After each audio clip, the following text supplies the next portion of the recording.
এই ভিডিঅ'টো সম্পূৰ্ণ নিশ্চয় চাব, কিয়নো এই ভিডিঅ'টোৱে কাৰোবাৰ জীৱনটো সলনি কৰি দিব পাৰে। এই পৃথিৱীখনত প্ৰত্যেক মানুহে নিজৰ জীৱনটোৰ উন্নতি হোৱাটো দেখিব খোজে, মানে লাইফটো বেছিকৈ অনুভৱ কৰিব খোজে। লাইফটো বেছিকৈ অনুভৱ কৰিবলৈ বহুতো শুদ্ধ তৰিকা আছে আৰু বহুতো অশুদ্ধ। যদি আপোনাক কোনো শুদ্ধ তৰিকা নকয়, তেন্তে আপুনি শ্বৰ্টকাট বিচাৰিবলৈ ল'ব লাইফটো বেছিকৈ অনুভৱ কৰিবলৈ। এজন মানুহ যি মন্দিৰ বা মছজিদলৈ যায় আৰু আন এজন মানুহ যি বাৰলৈ যায়, দুয়োৰে উদ্দেশ্য আচলতে এটাই, দুয়ো নিজৰ জীৱনটো বেছিকৈ অনুভৱ কৰিব খোজে। যদি আপুনি নাইবা কোনো অন্য মানুহে চিগাৰেট নাইবা এলকহল নাইবা গুটখা খোৱাৰ অভ্যাস আছে, তো সি জাষ্ট সেইটো এটা কিকৰ কাৰণে কৰে, যিটো অলপ সময়ৰ কাৰণে পোৱা যায়। কিন্তু এই তৰিকাটো শুদ্ধ নহয়। আৰু কিয় শুদ্ধ নহয়? মানে যদি মই গুটখা খাই আছোঁ আৰু 10 মিনিটৰ কাৰণে এটা মোৰ মজা ফিল হৈ আছে, তো এইটো এটা ভাল কথা ন। 10 মিনিটৰ কাৰণে মোৰ অলপ মজা লাগিব।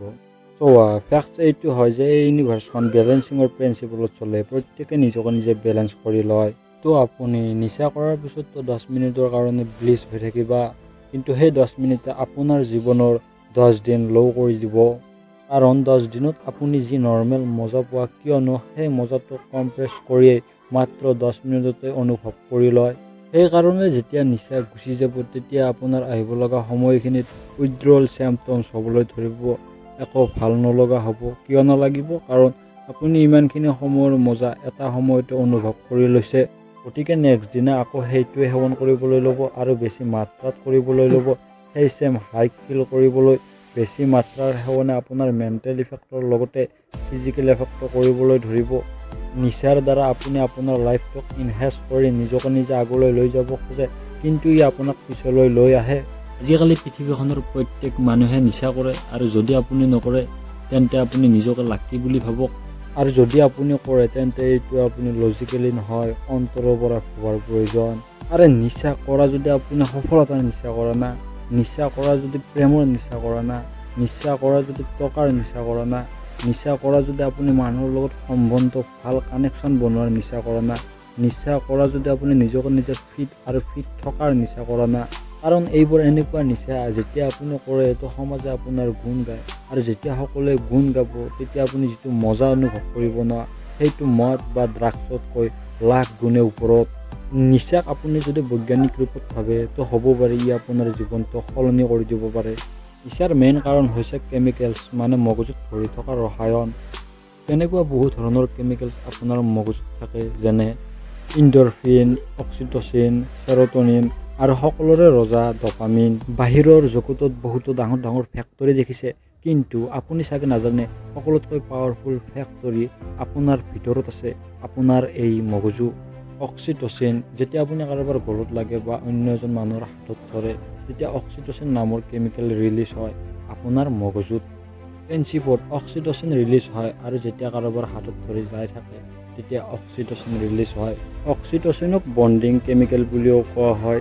এনেকুৱা আপোনাৰ লগত হ'ব পাৰে যে কোনোবা ছোৱালীক আপুনি বহুত লাইক কৰে আৰু তাই আপোনাৰ আশে পাশে আছে, তেতিয়া আপুনি নিজকে নিজক কমপ্লিট ফিল কৰে, মানে পূৰ্ণ ফিল কৰে।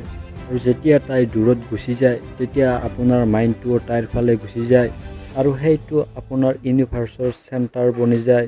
এই সকলোবোৰ অক্সিটচিন কেমিকেলৰ কাৰণেই হয়। চেৰ'টনিন, মনত পেলোৱা আপুনি সেই মুহূৰ্তটো যেতিয়া আপোনাৰ কোনোবাই গুণ গায় বা আপোনাৰ কোনোবাই ভাল কথা কয়, তেতিয়া আপুনি ভিতৰৰ পৰা ফুলি উঠে। এইটো আচলতে চেৰ'টনিনৰ কাৰণেই হয়। ইণ্ডৰফিন, যেতিয়া আপুনি কোনো এক্সাৰচাইজ কৰি থাকে বা কোনো ফিজিকেল এক্টিভিটি কৰে, তেতিয়া ইণ্ডৰফিন ৰিলিজ হয়, কিয়নো আপুনি সেইটো কাম কৰি আছে যিটো আপোনাৰ বডিয়ে বিচাৰি আছে। ডপামিন, ডপামিনে হৈছে সেইটো কেমিকেল যিটো গুটখা, চিগাৰেট, এলকহল বা অন্য কোনো এডিক্টিভ বস্তুৰ সময়ত ওলায়। লাভৰ সময়ত, প্ৰেম বা ভাল পোৱা যিয়ে নকওক, লাভৰ সময়ত যিটো কেমিকেল ওলায় সেইটোক কয় ডপামিন বুলি। কিন্তু ফেক্ট এইটো যে চায়েন্সে এইটো প্ৰুভ কৰিছে যে লাভৰ সময়ত ডপামিনৰ লগতে ইণ্ডৰফিন, চেৰ'টনিন, অক্সিটচিন, ভেছ'প্ৰেছিন এই সকলোবোৰ কেমিকেল এটা সময়তে একেলগে ৰিলিজ হয়। মনত পেলোৱা সেই মুহূৰ্তটো যেতিয়া আপুনি কোনো ছোৱালী এজনীক প্ৰথম দেখে, তেতিয়া এটা বেলেগ ফিল হয়, out of the old feeling, যিটো লাভ এট ফাৰ্ষ্ট চাইডৰ সময়ত হয়। এই সময়ত এইটো হয়, অল কেমিকেলছ এট ওৱান্স। এনেকুৱা মোমেণ্টত যি ফিলিংছ হয় সেইটো কোকেন ড্ৰাগছতকৈও বেছি হয়, সেইটো কোকেন ড্ৰাগছতকৈও বেছি এডিক্টিভ হয়। তো এইটোৱে ইয়াৰ কাৰণ, সকলোবোৰ কেমিকেল একেলগে ৰিলিজ হোৱা। তো এতিয়া মই যিমানবোৰৰ কেমিকেলছৰ কথা ক'লোঁ, সেইবোৰ কিয় ক'লোঁ? সেইবোৰ এই কাৰণে ক'লোঁ যাতে ইয়াৰ আপুনি স্লেপ বা নকৰ বনি নাযায় আৰু কনচিয়াছ হয় তাৰ ওপৰত যায় সেইটো বুজি লওঁ, হয় মোৰ লগত কি হৈ আছে, সেইটো নিচাই হওক বা অন্য কিবা বস্তুৱেই হওক। কেমিকেলছবোৰক আপোনাৰ ৰাইট ডিৰেকশ্যনত লৈ অহাৰ প্ৰয়োজন। এনেকুৱা হওক যে ডপামিন আপুনি নিচাৰ পৰা নহয় ছাকচেছৰ পৰা পায়। যদি হিউমেনিটিৰ 90% নিচাৰ ওপৰত নিৰ্ভৰশীল, তো মই ভাবোঁ আপুনি সেই 10%ৰ নিচিনা হওক।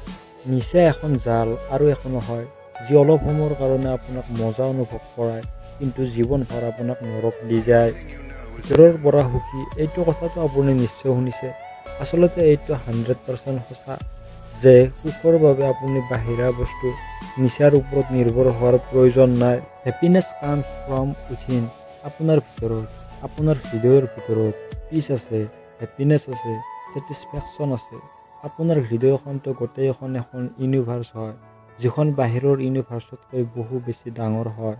আনলিমিটেড প্লেজাৰ, ছেটিছফেকশ্যন, হেপিনেছৰ দুনিয়াখনটো আপোনাৰ ভিতৰত পৰি আছে। বাহিৰৰ দুনিয়াখনটো কেৱল মাত্ৰ এটা কৌতুকহে হয়। প্ৰথমতে নিজৰ লাইফটোক আৰু নিজৰ কেৰিয়াৰটোক টপ প্ৰায়ৰিটি দিয়া শিকক। নিজৰ বডিটোক ফিট ৰখাৰ জোচ আনক। ছাবষ্টেন্সৰ নিচিনা নিচাৰ পৰা দূৰত থাকক আৰু সফলতাৰ নিচা কৰক। যেতিয়া এইটো কৰিবা ন, তেতিয়া এদিন এনেকুৱা আহিব যে এই লাইফটোৱে, এই জীৱনটোৱে আপোনাৰ কাৰণে নিচা বনি যাব। তো আজিলৈকে এইখিনিয়ে। আপোনালোকে সুখী থাকক, ভালে থাকক। ভাল লাগিলে ভিডিঅ'টো লাইক কৰি দিব আৰু লগতে চেনেলটো ছাবস্ক্ৰাইব কৰিবলৈ নাপাহৰিব।